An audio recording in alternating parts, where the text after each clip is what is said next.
Sobrang nagtampo pala si Hercules sa mommy niya, kaya habang sumasalubong ang iba ay hindi siya namamansin.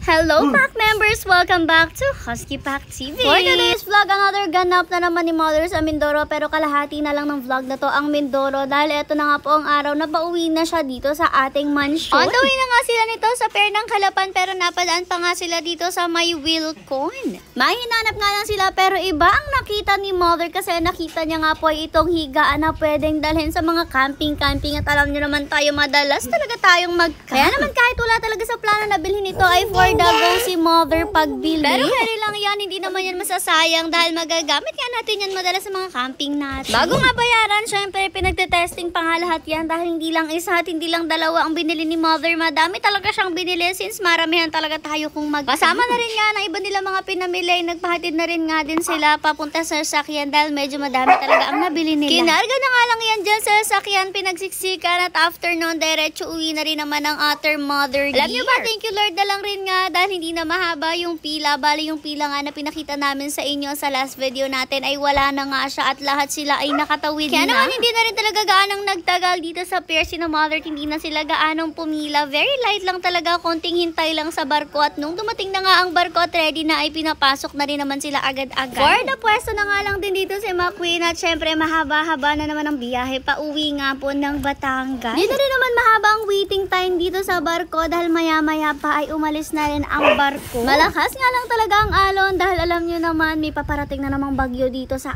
atin, kaya naman medyo malakas yung alon ngayon, pero hindi naman gaano at carry pa rin dahil may biyahe na. Hindi nga ako nagkakamali ay kapag medyo mabagal at malaking barko, nasa 2 o 2.5 oras nga po yung biyahe, pero kapag mga mabibilis at maliliit na barko ay carry na nga po ng 1.5 oras. From Calapan, Mindoro Pier po yun hanggang sa pier ng Batangas. At dito nga dahil malaking barko ang Montenegro ay hayan talagang medyo inabot sila ng 2 at mahigit na oras, pero carry lang, at least nakapagpahinga nga sila bago sila magbiyahe ulit pauwi ng mansyon. Dito rin nga sa pier ng Batangas ay kitang-kita pa talaga ang damage na ginawa ni Bagyong Christine, at hanggang ngayon ay inaayos nga nila yung mga damage na yan. Ito na nga, finally, dumating na ang ating Mayora, ay Mother pala dito sa ating mansyon, at una nga sinalubong niya ay ang mga pusa. Wala pa kasi ang pack members natin nung time na to at nagpapahinga pa nga sa loob ng mansyon, kaya mga pusa muna yung sinalubong niya. Inuna na nga niyang puntahan itong ating mga baby cats, lalong-lalo na nga itong Junakis ni Mama Kat na nag-iisa. Habang sumasalubong naman siya, ay binabana ng mga kuyas natin ang mga pasalubong na dala ni Mother galing ng Mindoro. After nga na naisalubungan na sa ating pack members, at ito yung part na talagang sobrang napagkakalmutan naman ng ating Mother, pero hindi naman yan maiiwasan talaga. Dito pa nga sumasalubong pa lang sa kanya ay 3 pa lang dahil ito pa nga ang ating mga